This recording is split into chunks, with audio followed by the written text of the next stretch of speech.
जय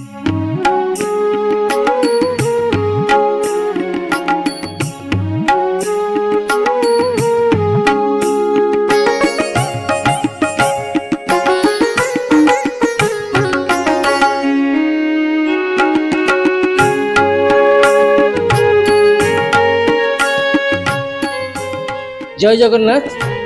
सर्वप्रथमे मु आपण चैनल द्वारा आमर समस्त सभ्य तथा सभ्य मानकर फैमिली एवं समस्त भक्त मानू आज पवित्र रथयात्रा उपलक्षे अभिनंदन जनाऊँगी।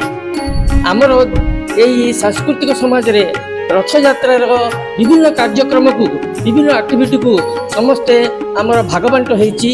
आज आमर सौभाग्यक्रमे यही टाहिया प्रस्तुति आम मानू दायित्व दिखाई। तेणु आम मैंने समस्ते चाहूँ आमको जो कर्तव्य मिली कमी ठीक समय सुचारू रूपे पालन करवा यह ही आमर लक्ष्य। यही परंपरा आम जिते कि जगन्नाथ मंदिर रे हुए ता आमर एठारे प्रचलित करने पर्यंत चेष्टा करूँ। भी जदि किसी त्रुटि बिच्युति थाए तेमे आम भगवान को निकट प्रार्थना करुँ कि आमर एमती क्षमा करेंगे। समस्त को आउ थे मु धन्यवाद जनाऊँ। मो ना श्री पूर्णचंद्र हालदार। मु आमर यही 3 जन बंधु को नहीं मु यही कार्यक्रमटी सुचारू रूप संपादन करने चेष्टा करुँची। ये हेले मो माधव पलई मते यही टाहिया सेवा दायित्व देवर निजक धन्य मन करी ठाकुर सेवार जमी अवहेला न हुए से पूर्ण चेष्टा करी। धन्यवाद।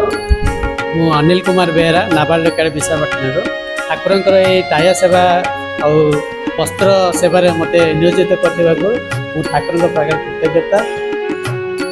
मु विश्वभूषण बेहरा मत टाहिया काम नियोजित कर भगवान पाखे चिरोपकृत।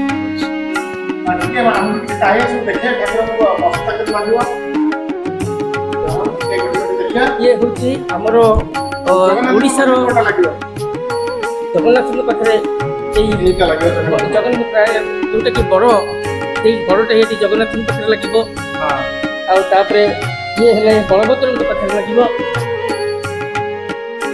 बलभद्र मध्य ये हूँ आम सुभद्रा देवी मध्य ये टाहियाटी लगे। ये टाहियार परंपरा आम ओडिशा रे प्राचीन परंपरा।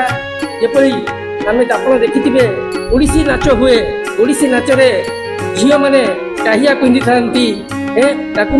मैंने से अनुकरण करती प्रभु जगन्नाथ जमी टाहिया लगी थाए।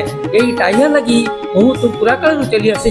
जगन्नाथ महाप्रभु जिते विजय करती रत्न सिंहासन रथ को से टाहिया बेश आसती एवं जिते से रत्नबली को फेरती से टाहिया पिंधि से फेरती।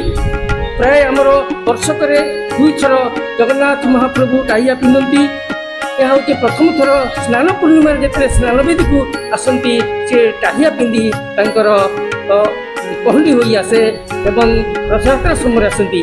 ठीक से भाई फेरवा समय रत्नवेदी को टाहिया पिंधि फेरती। यह हूँ आम जगन्नाथ मंदिर परंपरा। जय जगन्नाथ। अति निकटू आमर गोटे टाहिया देखिपार्टी। यही टाहियाटी तैयारी करने आमर विभिन्न प्रकार जिनिस व्यवहार होता है। यथा यथा आम देखिए आप देखुवे ए सोलो बता और रंग बेरंगर कागज प्रस्तुति होती। संगे संगे आप आज मल्ली फूल एवं कनकरंब फूल ठाकुर टाहिया को सजा जाऊँगी। आउ गोटे जिन आप देखिपे टाहिया दूब आ तुलसी बंधा होती। यह एक आमर जगन्नाथ संस्कृतिर परंपरा। जेहेतु यही टाहिया जदि कौन प्रकार त्रुटि है तेरे आमर यही तुलसी आ दूबर संमिश्र सम्मिलित भाव जो बंधा होती समस्त प्रकार त्रुटि दूर हो जाए।